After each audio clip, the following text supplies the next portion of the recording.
বিভিন্ন স্বাদের গল্প শুনতে এখনই সাবস্ক্রাইব করুন আমাদের চ্যানেল অব্যক্ত অডিও স্টোরিজকে। নমস্কার, আমি রমাকান্ত আবার ফিরে এসেছি আরও একটি নতুন গল্প নিয়ে। আজকের নিবেদন অনুষা চ্যাটার্জির কলমে মায়া কাহন। গল্পের সূত্রধার আমি। গল্প পাঠে লিও এবং গল্পের অন্যান্য চরিত্রে রয়েছে মৈনাক, প্রীতম, রুভিনা, ঋদ্ধি, শিউলি, পূজা, অভিজিৎ, ডক্টর সৌরভ বাগ এবং প্রিয়াঙ্কা। গল্পের শব্দ সংযোজন এবং আবহ পরিকল্পনায় রয়েছে সুদেষ্ণা ও বিপুল। গল্পের প্রচ্ছদ নির্মাণে রয়েছে সৌভিক। তাহলে শুরু হচ্ছে আজকের গল্প, ভয়ঙ্কর এক ডাইনির প্রতিহিংসার কাহিনী, মায়া কাহন।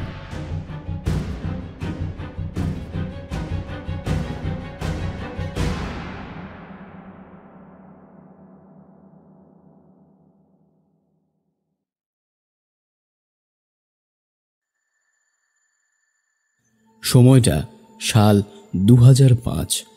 দিনটা ছিল 13ই ডিসেম্বর। কলকাতা শহরের এক ব্যবসায়ী শ্রী মৈনাক দত্তের একমাত্র মেয়ে শালিনীর জন্মদিন ছিল।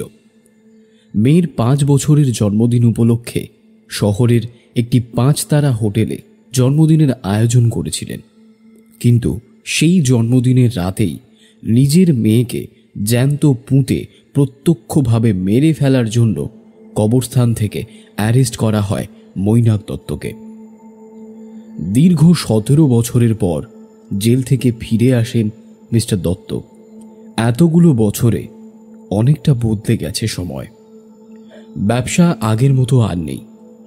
ব্র্যান্ড ভ্যালু এখন অনেকটাই কমে গেছে।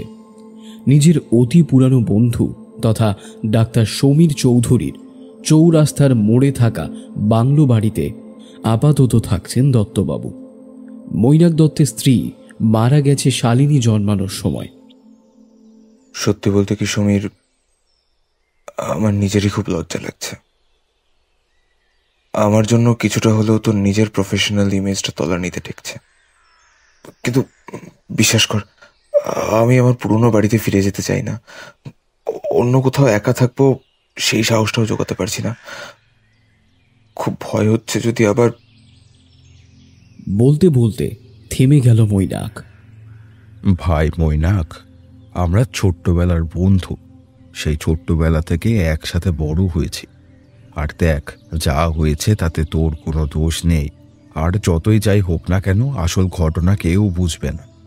নিজের পরিচিত লোকের সাহায্যে 20 বছর জেল হেফাজত কমে সেটা 17তে আনতে পেরেছি। দেখ, এখন পুরনো কথা সব ভুলে যা। আমার সন্ধানে একটা লোক আছে যে বাড়িটা কিনতে ইচ্ছুক। ওর সাথে একবার কথা বলে দেখবি? বাড়িটা যে কিনতে চায় সে সব কথা জানে? হ্যাঁ, আমি বলেছি। তাও ওই বাড়িটা কিনতে ইচ্ছুক? তুইও তো ভাবিস না, ব্যবসায়ী মানুষ, জমিটা পছন্দ হয়েছে। বাড়িটা ভেঙে ওখানে একটা বড় হোটেল বানাবে, বুঝলি? কিন্তু ওখানে যে। হ্যাঁ রে, আমি ওটাও বলেছি যে বাড়ির পিছনের দিকের ঘরটা যেন না ভাঙা হয়। ওটা আলাদাভাবে থাকবে, বন্ধ অবস্থায়, ঠিক যেমন এত বছর ধরে ছিল। আচ্ছা, ঠিক আছে। তাহলে ডিল ফাইনাল? ফাইনাল। এই সময় সমীরের স্ত্রী রিদা খাবারের থালা নিয়ে চলে এলো। অনেক কথা হয়েছে বাপু, এখন খেয়ে নাও তো দুজনে। আরে বৌদি, আবার এসব করতে গেলে কেন? আচ্ছা, তুমি এত ইতস্তত করছো কেন বলো তো? তুমি তো আমাদেরই ঘরের লোক। এখন খেয়ে নাও, না হলে খাবারটা ঠান্ডা হয়ে যাবে। সমীর আর মৈনাকের খাবার শেষ হবার পর রিতা খানিকটা আমতা আমতা করে মৈনাককে প্রশ্ন করল। কিছু যদি মনে না করো, একটা প্রশ্ন করতে পারি মৈনাক? হ্যাঁ বৌদি, বলো না। আচ্ছা, তোমার পূজাকে মনে আছে? পূজা গুহ, ওই হ্যাপি ট্যুরস অ্যান্ড ট্রাভেলস এর মালকিন। হ্যাঁ, আমি ওই পূজার কথাই বলছিলাম। হ্যাঁ, কি হয়েছে পূজার? না, বলছিলাম যে অনেক বছর তো একা থাকলে, পূজার সাথে যদি না হয় এখন। যদি তোমরা একসাথে থাকতে আর কি।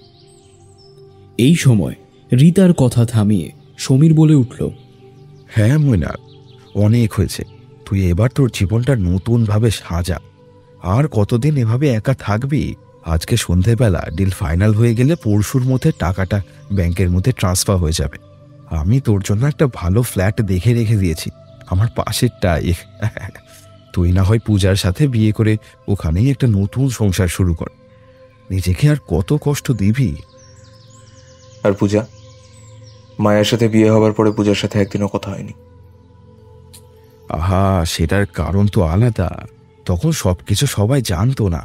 কেন, তুইও তো জানতিস না। পূজা কি বিশ্বাস করবে? একবার কথা বলে দেখ না। সেদিন পার্টিতে তার সাথে দেখা হয়, পূজা তোর কথা জিজ্ঞেস করছিল। আমি লিখে দিতে পারি। তোকে যদি এখন ওর কাছে বিয়ের প্রস্তাব নিয়ে যায়, তাহলে কখনোই ও না করবে না। একবার কথা বলে দেখ।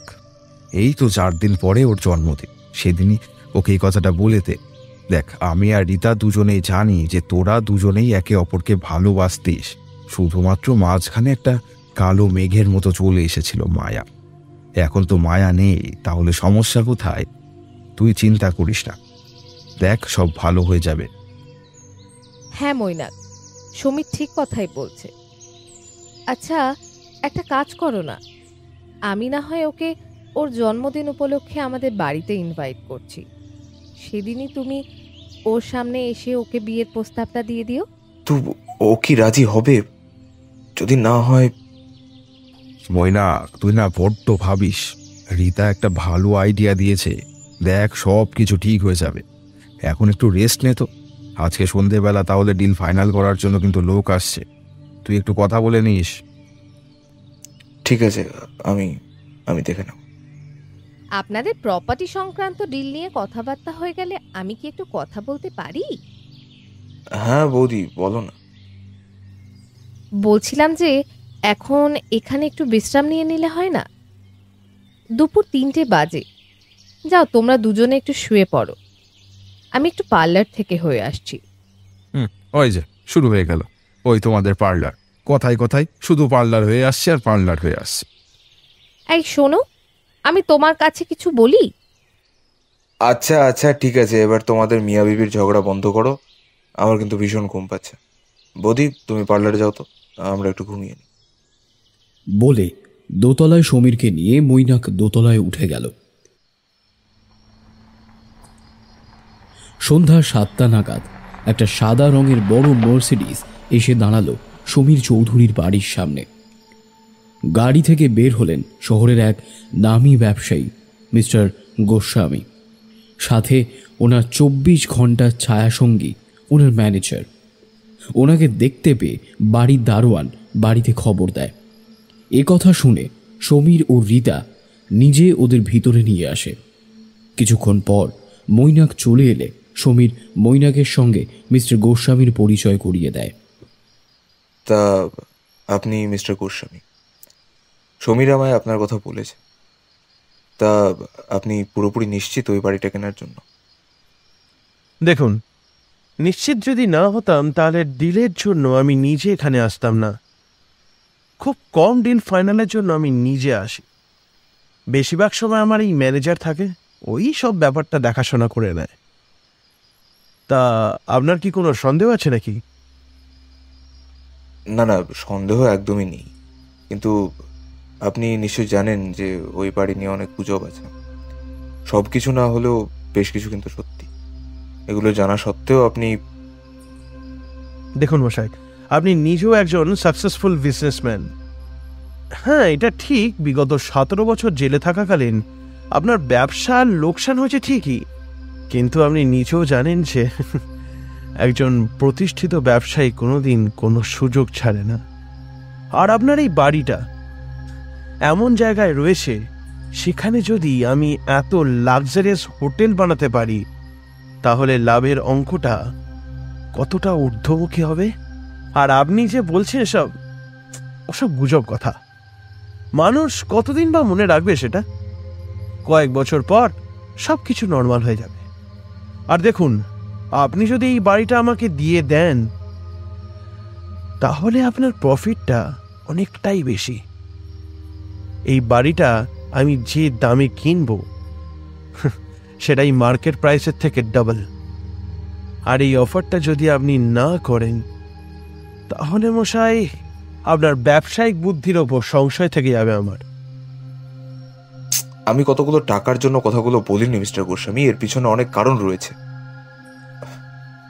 আপনি যদি বাড়িটা কিনতে নিজে থেকে ইচ্ছুক হন তাহলে আমি বাধা দেব না আপনাকে, তবে একটু সাবধান না করেও থাকতে পারছি না। ওই বাড়ির পিছনের দিকে একটা ঘর আছে, ওইটা দয়া করে ভাঙবেন না। ওই ঘরটা ছেড়ে আপনি যা করার করবেন, কিন্তু দয়া করে ওই ঘরে যেন একটা আঁচড় না পড়ে। ঠিক আছে, তাহলে ডিল ফাইনাল? হ্যাঁ, ফাইনাল। আমি জানতাম মৈনাক বাবু এই অফারটা আপনি নাকচ করবেন না। আমি সঙ্গে চেকটা এনেছি। বাহ, এই তো, তাহলে শেষ পর্যন্ত ডিলটা ফাইনাল হয়ে গেল। মৈনাক, তোর কথা মতো আমি জমির পেপারগুলো আগে থেকে ঠিক করে রেখেছি, একবার তুই দেখে সাইন করে দে তো।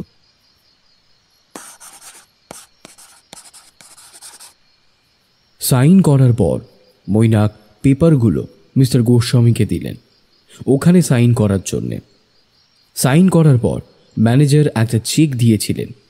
বাড়িটা প্রায় 3.5 কোটি টাকায় বিক্রি হয়েছে, যার মার্কেট প্রাইস 1 থেকে 1.5 কোটি টাকা।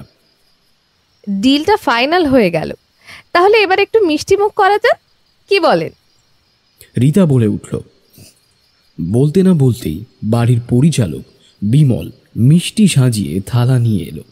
মিষ্টি মুখ করে হাসি মুখে মিস্টার গোস্বামী বাড়ি থেকে বেরিয়ে গেলেন। এদিকে গাড়িতে উঠে ম্যানেজার বললেন, আপনি কি সত্যি ওই বাড়ির পিছনের ঘরটা ভাঙবেন না? কথাটা শুনে মুচকি হেসে মিস্টার গোস্বামী বলল, এত বছর আমার সাথে থেকে এই জানলে? ওসব সব ফালতু কথা। বাড়ির পজিশনটা দেখেছো? কোটি কোটি টাকা আয় হবে ওখান থেকে। মানুষকে ভয় দেখানোর একটা চেষ্টা মাত্র। মিস্টার দত্ত নিজেও একজন ব্যবসায়ী, সব ওনার চক্রান্ত।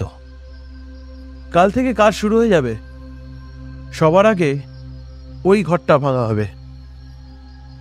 কিন্তু ওই ঘরটা নিয়ে অনেক গুজব আছে, অনেকে বলে নাকি।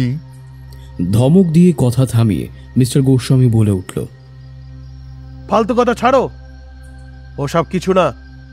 ঠিক আছে, একটা কাজ কর, কাল সকালে তুমি আর আমি নিজে ওই বাড়িতে যাব। সেখানে দাঁড়িয়ে থেকে ঘরটা কি করে ভাঙবে সেটা তুমি নিজের চোখেই দেখে নেবে। ড্রাইভার, তাড়াতাড়ি চলো, কাল অনেক কাজ আছে। অন্যদিকে রাতে খাওয়া দাওয়া শেষে বারান্দায় মন মরা হয়ে দাঁড়িয়ে থাকা মৈনাককে দেখে কৌতূহল বশত সমীর জিজ্ঞেস করল, কি হয়েছে? ওভাবে মন মরা হয়ে দাঁড়িয়ে আছিস কেন? কিছু চিন্তা করছিস নাকি? একটা দীর্ঘশ্বাস ফেলে মৈনাক বলে উঠল, অবশেষে বাড়িটা বিক্রি হয়ে গেল। বল, আমার স্বপ্নের বাড়ি ছিল, জানিস? আমার স্বপ্নের বাড়ি ছিল বলা ভুল হবে। আমার মায়ের। বলতে বলতে থেমে গেল। দু চোখ বেয়ে জল গড়িয়ে এলো সমীরের। বলে উঠল, কাঁদিস না, কাকিমা যেখানে আছেন খুব ভালো আছেন। উনি নিজেও চান যে তুই ভালোভাবে থাক, এভাবে কষ্ট পাস না। আমার খুব ভয় হচ্ছে, জানিস তো। ভয় কেন? ভ্রু কুঁচকে জিজ্ঞেস করল সমীর। যদি মিস্টার গোস্বামী ওই ঘরটাকে আগে ভাঙতে যান তাহলে? তুই তো জানিস ওখানে কি আছে। না না, আমরা তো বললাম ওনাকে, আর তুইও তো বারবার বললি। আমার মনে হয় না এরকম ভাবে করবে। না রে, যতদূর শুনেছি মিস্টার গোস্বামী নিজের ছাড়া আর কারোর কথা শুনেন না। আমার দৃঢ় বিশ্বাস উনি ওই ঘরটা আগে ভাঙবেন। আর যদি এটা হয় তাহলে অনর্থ হয়ে যাবে। আচ্ছা, একটা কাজ করলে হয় না? কাল তুই আর আমি যদি ওইখানে গিয়ে দেখি যে কি হচ্ছে, আর আর যদি ওরা ওই ঘরটা ভাঙতে চায় তাহলে আমরা ওখানে আটকে দেবো। এরকম ভাবে হয় না রে, এখন ওই সম্পত্তির ওপর তোর আর কোনো অধিকার নেই। না না, আমি যাবো কাল। আমার মন বলছে কিছু না কিছু একটা হবে, দেখিস। তুই না বড্ড বেশি ভাবছিস। এখন চুপচাপ শুয়ে পড়। কালকে সকালে উঠে না হয় এই বিষয়ে আমরা কথা বলবো। আর যদি সেরকম মনে হয় তাহলে আমরা নিজেই যাব, ঠিক আছে? আর এখন চল, ঘুমিয়ে পড়। পরের দিন সকাল থেকে টিভিতে সমস্ত খবরের চ্যানেলে একটাই খবর, শহরের নামী বিজনেসম্যান মিস্টার গোস্বামীর আকস্মিকভাবে মৃত্যু হয়েছে। মৃত্যুর কারণ এখনও জানা যায়নি, তবে তদন্ত চলছে। পোস্টমর্টম রিপোর্ট থেকে জানা গেছে যে মিস্টার গোস্বামীর মৃতদেহে এক ফোঁটা রক্ত নেই। সম্ভবত দেহে রক্তের পরিমাণ না থাকায় মৃত্যু হয়েছে বলে মনে হচ্ছে। এই চাঞ্চল্যকর খবরে গোটা শহরে এক ভয়াবহ পরিস্থিতির সৃষ্টি হয়েছে। জানলা থেকে আসা রোদ মুখের উপর পড়ায় ঘুমটা ভেঙে গেল মৈনাকের। অন্য দিনের চেয়ে আজকে একটু বেশি দেরিতে ঘুম ভেঙেছে। গতকাল নিজের অতীত সম্পর্কে ভাবতে গিয়ে শেষমেশ যখন ঘুম আসছিল না, তখন ঘুমের ওষুধের শরণাপন্ন হতে হয়েছিল। তার জেরেই আজ ঘুম থেকে উঠতে দেরি হয়েছে। ফ্রেশ হয়ে নিচে যেতে না যেতেই মৈনাকের কানে এলো হলে থাকা টিভির শব্দ।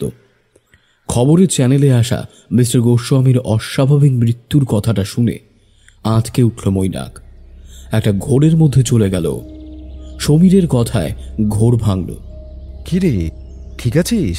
কম্পিত গলায় বলে উঠল, দেখলি তো, আমি তোকে ঠিকই বলেছিলাম।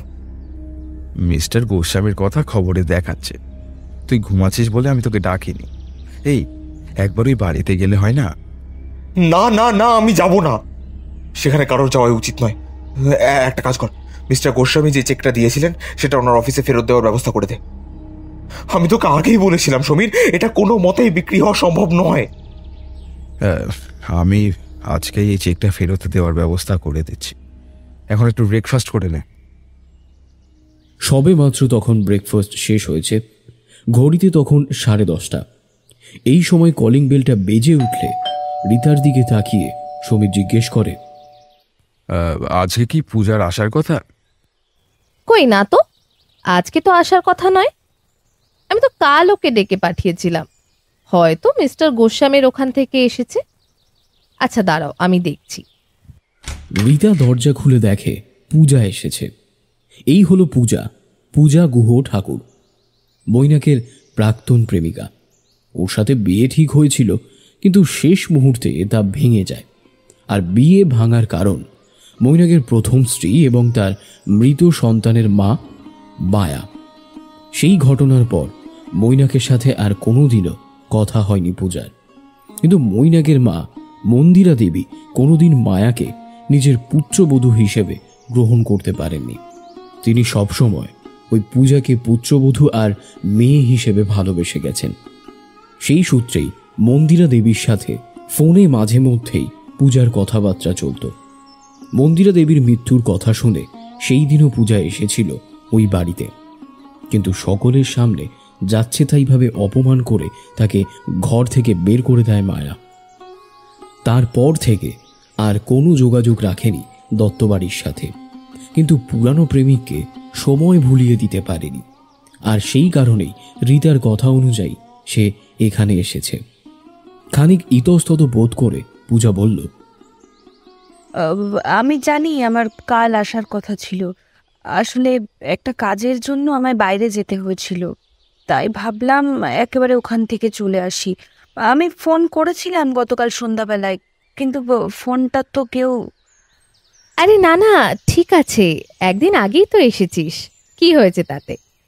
বরং আরোই ভালো হলো। আর আমি গতকাল সন্ধেবেলা থেকে একটু ব্যস্তই ছিলাম, তাই আর তোর ফোনটা ধরতে পারিনি রে।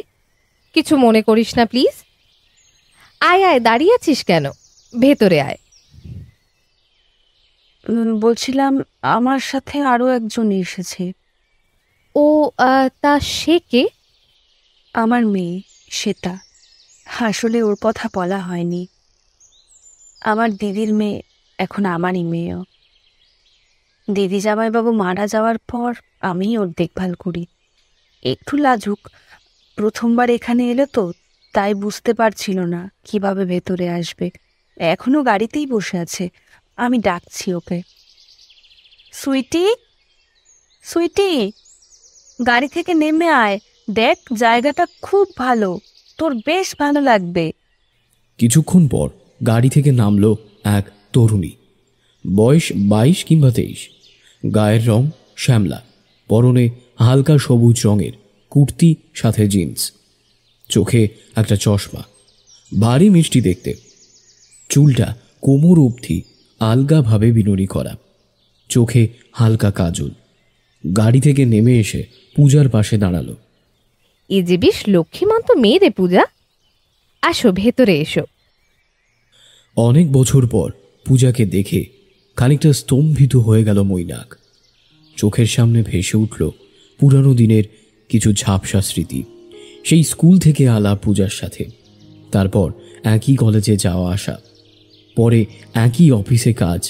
কত পুরানো স্মৃতি আস্তে আস্তে রামধনুর 7টি রঙে উজ্জীবিত হয়ে উঠেছে এই মুহূর্তে। এই সুন্দর সুখের স্মৃতির খোলা আকাশে ওই মায়া নামক কালো মেঘের ঘন ঘটায় সবকিছু যেন নিমেষেই হারিয়ে গিয়েছিল। পূজার সাথে থাকা মেয়েটিকে দেখে কেমন ভয় পেয়ে গেল মৈনাক। মেয়েটাকে দেখতে অনেকটা নিজের মেয়ে শালিনীর মতো। সেটা প্রথমে ঘরে ঢোকা মাত্রই সমীর, মৈনাক এবং রীতাকে প্রণাম করল। তা এই মেয়েটাকে হয় তোমার? প্রশ্ন করল সমীর। আরে এটা ওর দিদির মেয়ে, ভুলে গেলে? বলেছিলাম তো আমি তোমাকে। পাশ থেকে বলে উঠল রীতা। আরে হ্যাঁ হ্যাঁ, ওই তো মনে পড়েছে। তোমার নাম কি? আমার ভালো নাম শ্রেতা, আর ডাক নাম সুইটি। বাহ, বেশ মিষ্টি নাম তো। তা পূজা, এখানে আসতে কোনো সমস্যা হয়নি তো? না না, কোনো সমস্যা হয়নি। তাহলে এখন একটু বিশ্রাম নাও, তারপর না হয় একসাথে সবাই মিলে খেতে বসবো, কি বলো? ঠিক আছে, এখন আসছি। রীতা পূজা এবং শ্বেতাকে উপরের ঘরে নিয়ে গেল। এদিকে মৈনাকের হাবভাব দেখে সমীর তাকে জিজ্ঞেস করে, কিরে, এরকমভাবে তাকিয়ে আছিস কেন? কিছু হয়েছে নাকি?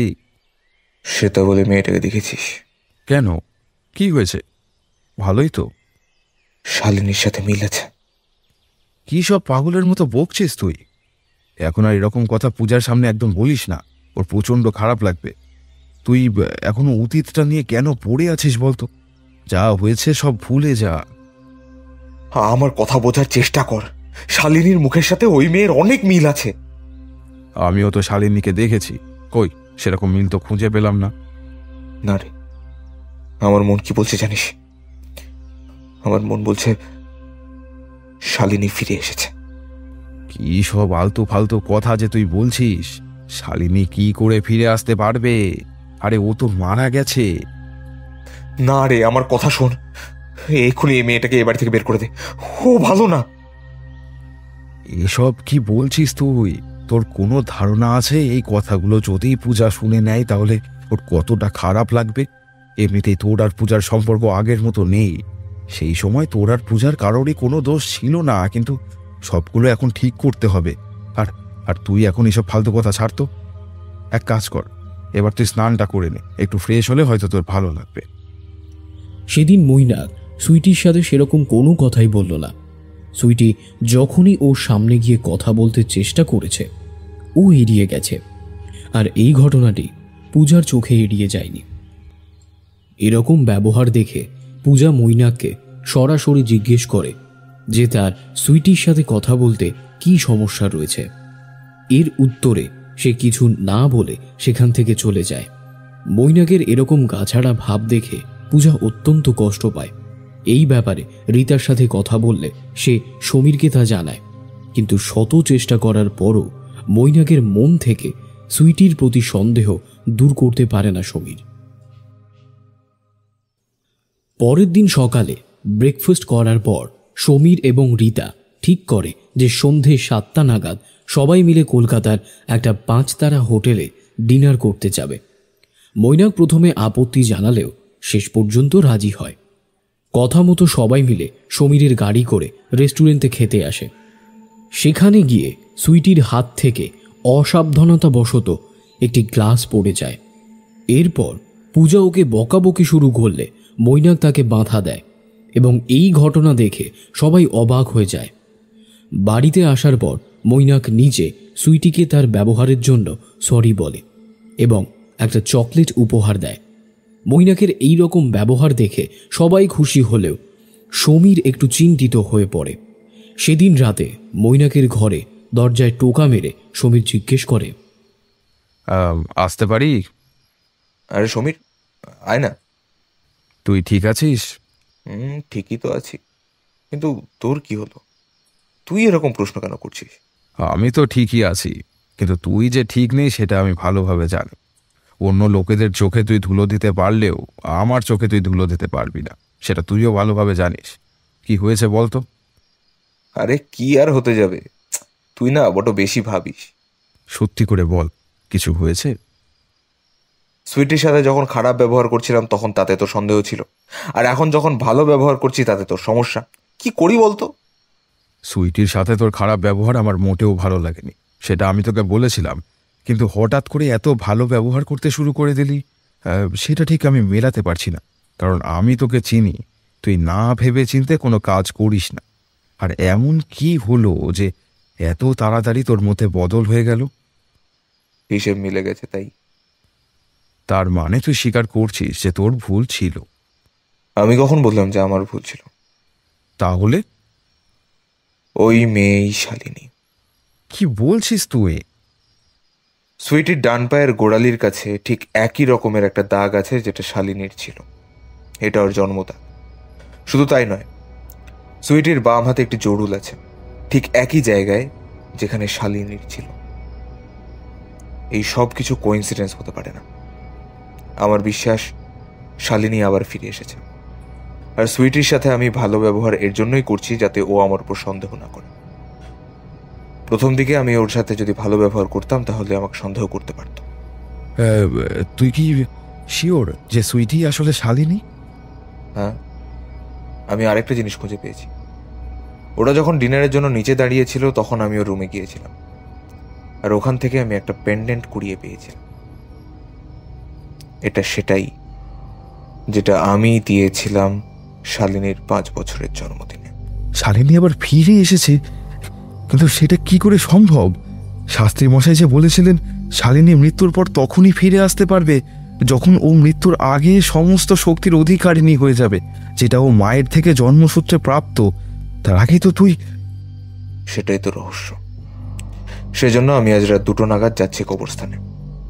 তুই একা যাবি? হ্যাঁ, দেরি করলে চলবে না।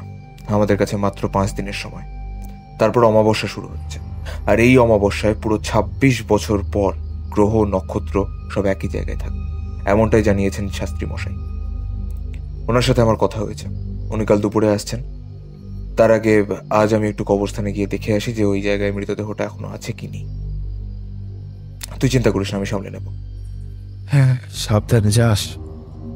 রাত 1:45 নাগাদ কবরস্থান যাওয়ার জন্য বাড়ি থেকে বেরিয়ে গেল মৈনাক। প্রায় ঘন্টাখানেকের রাস্তা, খুব ভালো রাস্তা নয়। তার উপর হঠাৎ আকাশটা কেমন মেঘলা করে এসেছে, মাঝে মাঝে বিদ্যুৎ চমকাচ্ছে। ঝোড়ো হাওয়া সেরকম না থাকলেও বৃষ্টি হওয়ার সম্ভাবনা খুব বেশি। মৈনাক একা যাচ্ছে, ড্রাইভারকে সঙ্গে নেয়নি। বৃষ্টি হওয়ার আগেই কবরস্থানে গিয়ে দেখে নিতে হবে যে লাশটা এখনো সেই জায়গায় আছে কিনা। বৃষ্টি হলে খুব সমস্যা হতে পারে। মাঝ রাস্তায় গাড়ি হঠাৎ থমকে গেল। পেট্রোল শেষ হয়ে গেছে। কবরস্থান যেতে আরো 10 মিনিট লাগবে। মৈনাক সঙ্গে সঙ্গে সমীরকে ফোন করল। হ্যালো। হ্যাঁ হ্যালো মৈনাক, বল। ঠিকঠাক পৌঁছতে পেরেছিস? গাড়ি আটকে গেছে মাঝ রাস্তায়, পেট্রোল শেষ। তুই আমাকে লোকেশন সেন্ড কর, আমি এক্ষুনি যাচ্ছি। হ্যাঁ, তুই একটা কাজ কর, গাড়ি নিয়ে এখানে আয়, আমি ততক্ষণ গিয়ে দেখে আসি। আর 10 মিনিট লাগবে যেতে। হ্যাঁ, আমি এক্ষুনি যাচ্ছি। ফোনটা রেখে পাশে সিটে থাকা টর্চ নিয়ে গাড়ি থেকে নেমে এলো। এখান থেকে কবরস্থান যাওয়ার জন্যে 2টো রাস্তা আছে, একটা যেটা জঙ্গলের মধ্য দিয়ে, আরেকটি বড় রাস্তা। 2 রাস্তায় বিপদ। সোজা যে বড় রাস্তা গেছে সেখানে ডাকাতের উৎপাত, মার্ডার, কিডন্যাপিং এসব ঘটনা প্রায় শোনা যায়। অন্যদিকে জঙ্গলের জঙ্গলি জানোয়ারের ভয়। তবে জঙ্গলের রাস্তাটা দিয়ে গেলে একটু তাড়াতাড়ি পৌঁছানো যায়। সেই কারণেই জঙ্গলের রাস্তা দিয়ে কবরস্থানে যাওয়ার জন্য ঠিক করল। প্রায় 5 মিনিট পর কবরস্থানে পৌঁছালো মৈনাক। ইতিমধ্যে টিপ টিপ করে বৃষ্টি শুরু হয়ে গেছে। আসার সময় হাত ও পায়ের কিছু অংশ কেটে গিয়ে জায়গাটা রক্তাক্ত হয়ে গেছে। এই অবস্থায় বেশি সময় ধরে কবরস্থানে থাকা ঠিক না। কিছুক্ষণ পর মৈনাক সেই জায়গাটা পৌঁছালো যেখানে সে শালিনীকে পুঁতে দিয়েছিল। হাঁটু গেড়ে বসে টর্চটা পাশে রেখে হাত দিয়ে কিছুক্ষণ মাটি সরানোর পর কফিনটা আস্তে আস্তে বেরিয়ে এলো। কফিনটাকে দেখে দু চোখে জল এলো তার। নিজের জীবনের চেয়েও প্রিয় ছিল যে মেয়ে, সেই মেয়েকে তার জন্মদিনের রাতে ঘুমের ওষুধ খাইয়ে জীবন্ত পুঁতে দিয়েছিল। আজ সেই দুর্ভাগা বাবা এসেছে দেখতে যে মেয়ের লাশ এখনো কফিন বন্দি আছে কিনা। নিয়তি যে কতটা নিষ্ঠুর হতে পারে তা মৈনাক জানে। কফিনের উপরে মন্ত্র অভিভূত লাল সুতো খুলতে গিয়ে মৈনাক অবাক হয়ে যায়। সুতোটা ছিঁড়ে গেছে, সাথে কফিনে দেওয়া তালাটা ভাঙা। ঝমঝমিয়ে বৃষ্টি শুরু হয়ে গেছে, সাথে ঝোড়ো হাওয়া। শহর থেকে বেশ দূরে হওয়ায় হাওয়াটা জাঁকিয়ে পড়েছে। কালো মেঘের বুক চিরে বজ্রবিদ্যুৎ সহ বৃষ্টি পরিবেশকে আরো ভয়ানক করে তুলতে সাহায্য করছে। কফিনটা খুলতেই চিৎকার করে উঠল মৈনাক, আর তার চিৎকারের সাথে বিদ্যুতের প্রকাণ্ড আওয়াজ যেন একাকার হয়ে গেল। কফিনের ভিতরে শালিনীর কঙ্কাল নয়, মৈনাকের মৃতদেহ আছে। আর ঠিক তখনই মৈনাকের কাঁধে একটা ঠান্ডা কনকনে হাত এসে পড়ল। ঘাড় ঘুরিয়ে দেখে তার সামনে সেই ছোট্ট শালিনী, মুখটা কাঁচু মাচু করে দাঁড়িয়ে, এবং সে বলে উঠল, বাবা, তুমি এত দেরি করে আমার ঘুম ভাঙালি কেন?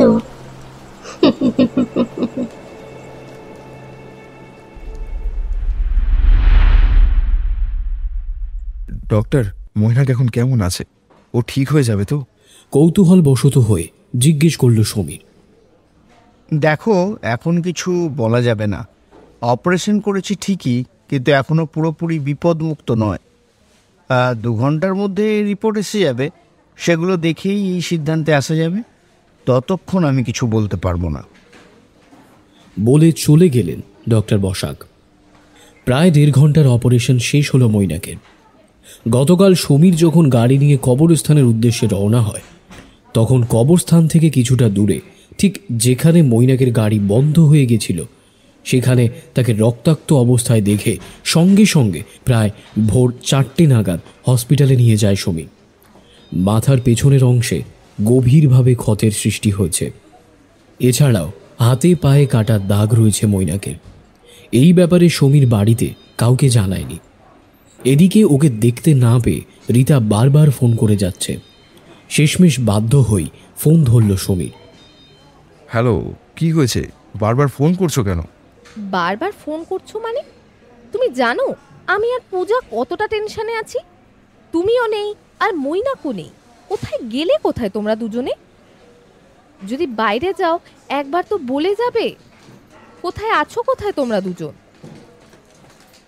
আসলে একটা জরুরি মিটিং ছিল, সেই কারণে আমরা ভোর হতেই বেরিয়ে গিয়েছি। তুমি চিন্তা করো না, রাখলাম বলে ফোনটা কেটে দিল সমীর। ঘন্টা 1.5 পর শাস্ত্রীমশাই এসে উপস্থিত হলে মনে একটু জোর পেল সমীর। মৈনাক কেমন আছে এখন, আর ডাক্তার কি বললেন? জিজ্ঞেস করলেন শাস্ত্রীমশাই। এরপর সবটা সমীরের কাছ থেকে জানার পর উনি বললেন, সময় বড় কম, বাড়িতে কি কিছু জানিয়েছ? না, শাস্ত্রী মশাই কিছু জানায়নি। ঠিক আছে, তুমি একটা কাজ করো। হ্যাঁ, বলুন। তুমি কবরস্থানে যাও আর গিয়ে দেখো যে শালিনীর দেহটা এখন ওখানে আছে কিনা। এটা জানা খুবই দরকার। আমি মৈনাককে বারণ করেছিলাম যে রাতের অন্ধকারে যেন কবরস্থান না যায়, কিন্তু ও আমার কথা শোনেনি। কে? আপনি বারণ করেছিলেন মৈনাককে রাতে কবরস্থানে না যেতে? কৌতূহল হয়ে প্রশ্ন করল সমীর। বারণ করেছিলাম, কিন্তু কেন বলো তো? কিন্তু মৈনাক যে গতকাল আমাকে বলল আপনি নাকি ওনাকে ফোন করে বলেছেন যে রাতে কবরস্থানে গিয়ে দেখতে। এটা কি করে সম্ভব? আমার সাথে ওর এরকম কোনো কথাই হয়নি। আর আমি সবটা জানা সত্ত্বেও ওকে কেন বিপদে ফেলবো বলো তো? এই সব ষড়যন্ত্র। তুমি এক্ষুনি গিয়ে দেখো। আর হ্যাঁ, বিকেল হওয়ার আগেই কিন্তু ওই জায়গা থেকে ফিরে পড়বে, কেমন? আমি এক্ষুনি যাচ্ছি। আর হ্যাঁ শোনো, এই লাল সুতোটা হাতে বেঁধে দিচ্ছি, এটাকে ভুলেও খুলবে না, ঠিক আছে? ঠিক আছে, এখন যাও। সমীর বেরিয়ে পড়ল কবরস্থানের উদ্দেশ্যে। এদিকে কিছুক্ষণ পর মৈনাকের জ্ঞান ফিরলে ডক্টর এসে সমীরের খোঁজ করলে শাস্ত্রীমশাই জানান যে ও একটু কাজে বেরিয়ে গেছে এবং ওর অবর্তমানে উনি মৈনাকের সঙ্গে দেখা করবেন। ডাক্তারের অনুমতিতে শাস্ত্রীমশাই মৈনাকের সাথে দেখা করতে গেলেন।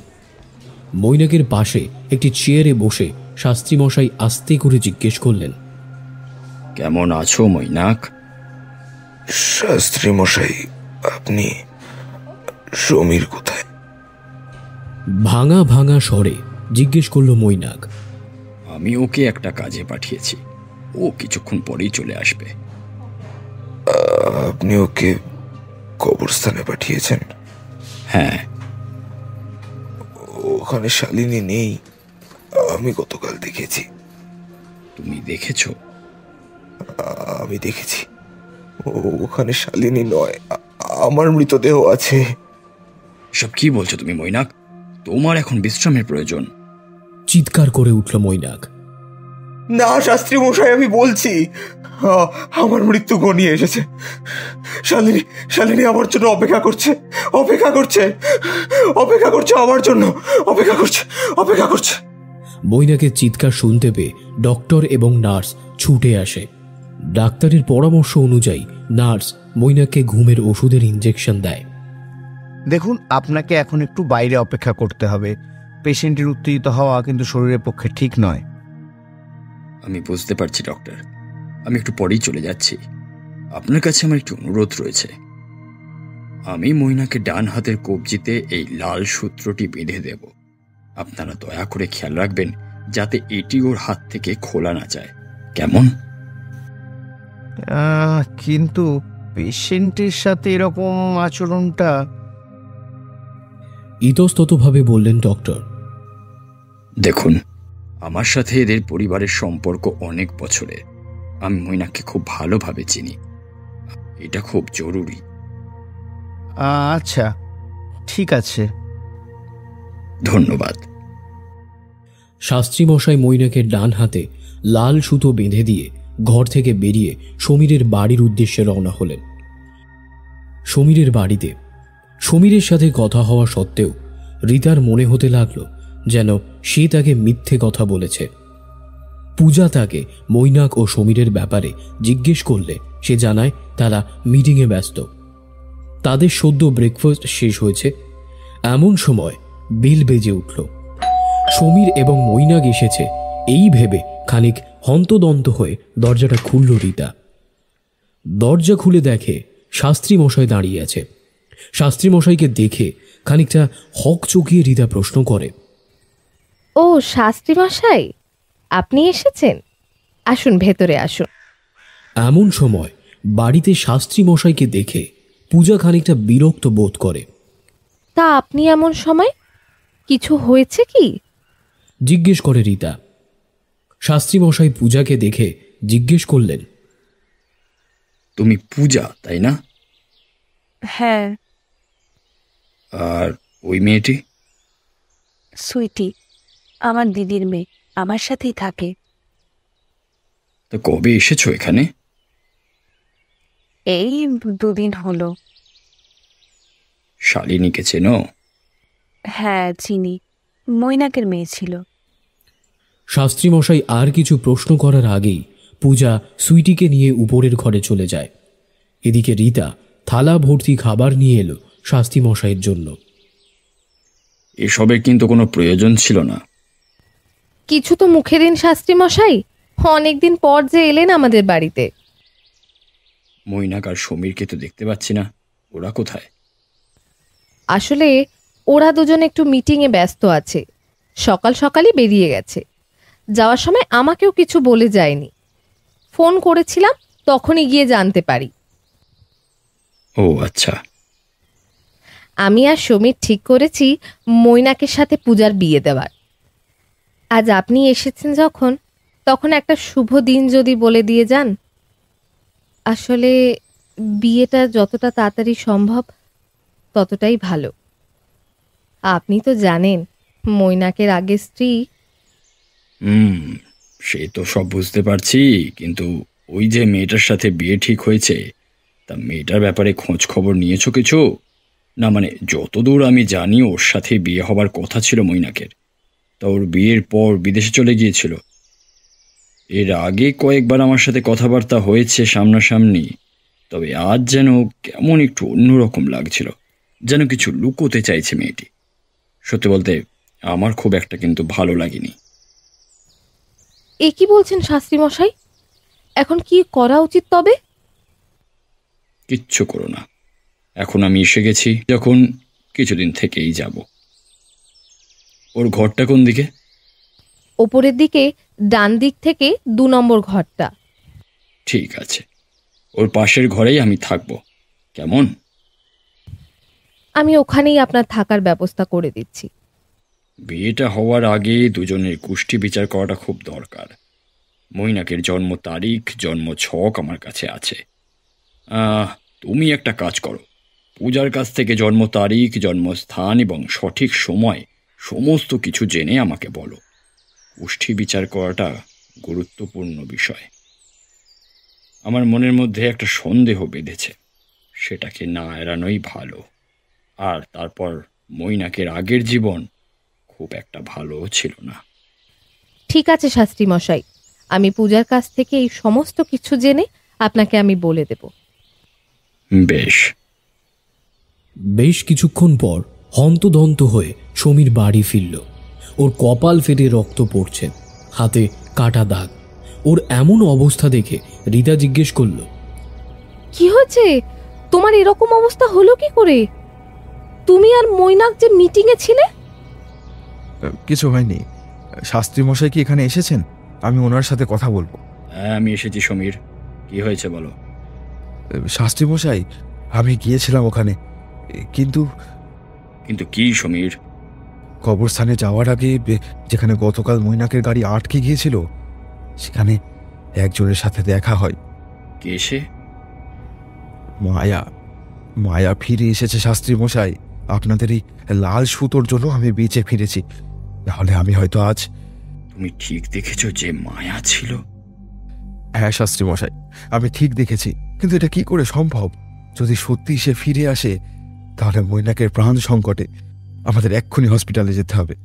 এসব কথা শুনে রীতা বলে উঠল, এসব বাবু কি হচ্ছে আমি কিছুই বুঝতে পারছি না।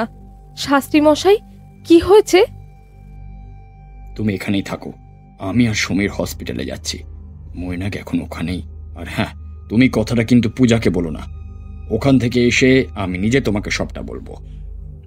হসপিটালে গিয়ে সমীর এবং শাস্ত্রী মশাইয়ের সাথে দেখা হলো সেই ডাক্তারের, যিনি মৈনাকের চিকিৎসা করছিলেন। উনি ওদের দুজনকে দেখে কিছুটা বিরক্ত প্রকাশ করে বললেন, আপনারা দুজন এখন এখানে কেন এসেছেন? ডাক্তারের কথা শুনে হকচকিয়ে উঠল সমীর। বলে উঠল, এখানে কেন এসেছি মানে? আরে এখানে আমার বন্ধু মৈনাক অ্যাডমিট আছে, আর আপনি তো ওর ট্রিটমেন্ট করছিলেন। আপনার বন্ধু আর এখানে নেই। কথাটা শুনে সমীর অবাক হয়ে শাস্ত্রী মশাইয়ের দিকে তাকালো। এসব কি বলছেন ডক্টর? আজ সকালেই তো আপনার সাথে আমার কথা হলো, আর এখন আপনি বলছেন মৈনাক নেই। কি হয়েছেটা কি মৈনাকের? সমস্ত কথাটা খুলে বলুন। এই প্রথমবার দেখছি যে পেশেন্টের লোকেরা এসে জিজ্ঞাসা করছে যে পেশেন্ট কোথায়, যখন পেশেন্টের বাড়ির লোক নিজে এসে পেশেন্টকে এখান থেকে নিয়ে গেছে। শুধু তাই নয়, আমাদের উপর মিথ্যে গাফিলতির অভিযোগ করা হয়েছে। এ সম্বন্ধে তো আমার কোনো ধারণাই নেই ডক্টর। বিশ্বাস করুন, আমাদের ফ্যামিলি থেকে কেউ আসেনি। মৈনাক আমাদের সাথে থাকে। অ্যাক্সিডেন্টের কথাটা আমার স্ত্রী কিছুক্ষণ আগে জানলেন। এছাড়া আর তো কেউ জানে না। মৈনাকের কোনো আত্মীয় নেই। ওনার স্ত্রী এবং ওনার মেয়ে এসেছিলেন। স্ত্রী? ইয়েস মিস্টার সমীর, ওনার স্ত্রী এবং মেয়ে দুজনে এসে এখান থেকে ওনাকে ডিসচার্জ করে নিয়ে যান। ওনাদের বক্তব্য ছিল এই হসপিটাল নাকি মৈনাকের ভালোভাবে ট্রিটমেন্ট হচ্ছে না, আমাদের কাজকর্মে নাকি গাফিলতি খুঁজে পেয়েছেন ওরা। এরপরেই তাড়াতাড়ি সমস্ত ফর্মালিটি শেষ করে ওনারা মিস্টার মৈনাককে এখান থেকে কোনো হসপিটালে নিয়ে যান। যে মহিলা নিজেকে স্ত্রী হিসেবে দাবি করেছিল তার নাম কি? ওনার স্ত্রীর নাম মায়া। মায়ার নাম শোনা মাত্রই শাস্ত্রীমশাই এবং সমীরের চোখ বড় বড় হয়ে গেল। কাঁপা গলায় সমীর ডক্টরকে জিজ্ঞেস করল, আর মেয়ের নামটা? মেয়ের নামটা সম্ভবত শালিনী। ডক্টরের কথা শুনে শাস্ত্রীমশাই এবং সমীরের বুঝতে দেরি হলো না যে মৈনাকের জীবন ঘোর সংকটে, যে কোনো সময় ওর প্রাণ চলে যেতে পারে। শাস্ত্রীমশাই বলে উঠলেন, সমীর, তুমি এক্ষুনি রিতাকে ফোন করো, ওকে জিজ্ঞেস করো ওখানে সবকিছু ঠিক আছে কিনা। শাস্ত্রীর কথা অনুযায়ী সমীর রিতাকে ফোন করলে ওপাশ থেকে কাঁপা কাঁপা গলায় রিতা বলে ওঠে, সমীর, ও ফিরে এসেছে, আমি দেখছি ওকে, ও আমাকে মেরে ফেলবে। সমীর কিছু বুঝে ওঠার আগে ওপাশ থেকে ফোনটা কেটে যায়। শাস্ত্রী মশাই, আমার খুব ভয় করছে, রিতাকেও মেরে ফেলবে, এই কিছু করুন প্লিজ। যখন তোমাদের বাড়ি গিয়েছিলাম সেই দিনই আমি সন্দেহ করেছিলাম একটা অশুভ শক্তি তোমাদের বাড়িতে রয়েছে। পূজা সুইটির রূপ ধরে মায়া শালিনী এসেছে, আমাদের এক্ষুনি কবরস্থানে যেতে হবে।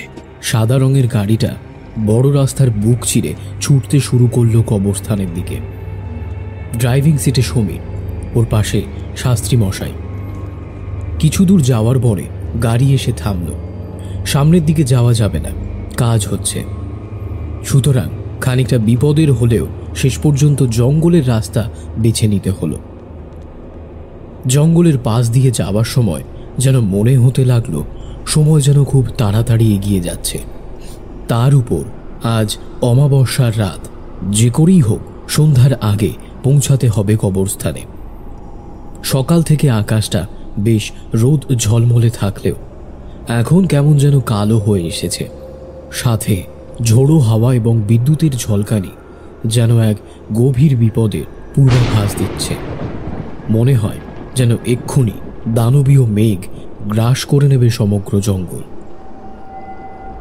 গাড়িটা ঝড়ের বেগে যাচ্ছে, ঠিক তখনই সামনে একটা ছোট্ট বাচ্চা মেয়ে কোথা থেকে এসে হঠাৎ গাড়ির সামনে এসে দাঁড়ালো। বেগতিক হয়ে সমীর গাড়িটা মেয়েটির বুকের উপর দিয়ে পিষে দিয়ে কিছুটা এগিয়ে দাঁড়ালো। শাস্ত্রী মশাই শত বারণ সত্ত্বেও সমীর গাড়ি থামিয়ে মেয়েটিকে দেখতে গেল। ছোট্ট একটি মেয়ে, বয়স 10 কিংবা 12। সমীর হাঁটু গেড়ে বসে মেয়েটিকে সামনের দিকে ফেরানোর জন্যে যেই গায়ে হাত দিয়েছে অমনি মারাত্মক ভয় পেয়ে সমীর উঠে দাঁড়ালো। কনকনে ঠান্ডা শরীর, তাহলে কি? মনে একরাশ প্রশ্ন ও উদ্বেগ নিয়ে যেই ওই মেয়েটির মুখ থেকে চুলটা সরাতে যাবে, তখন সেই মুখটা দেখে প্রচণ্ড ভয় পেয়ে গেল সমীর। আর হবে নাই বা কেন, এ যে শালিনী। এদিকে সমীরের আসতে দেরি হচ্ছে দেখে শাস্ত্রীমশাই গাড়ি থেকে নামল। শাস্ত্রীমশাইকে গাড়ি থেকে বের হতে দেখে সমীর বলে উঠল, শাস্ত্রী মশাই, মেয়েটা যে শালিনী। শাস্ত্রীমশাইয়ের ইশারায় সমীর তাড়াতাড়ি ওখান থেকে পালিয়ে এসে গাড়িতে ঢুকে পড়ে। সমীর জাস্ট গাড়িটা স্টার্ট দেবে, ঠিক তখনই গাড়ির সামনের কাঁচে এসে ঝাঁপিয়ে পড়ে মায়া। কি ভয়ানক তার রূপ! ডাইনি সে তার দুটো হাত দিয়ে কাঁচ ভেঙে সমীর এবং শাস্ত্রীমশাইয়ের বুক চিরে হৃৎপিণ্ড বের করে তাদের নৃশংসভাবে হত্যা করে দিল।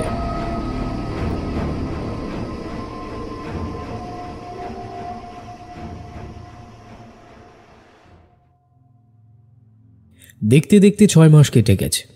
রিতা কলকাতার একটি সরকারি হাসপাতালে চিকিৎসাধীন। সমীর মৈনাক এবং শাস্ত্রী মশাইয়ের সাথে ঠিক কি ঘটেছিল তা কেউই জানে না। পুলিশ এখনও তদন্ত চালাচ্ছে।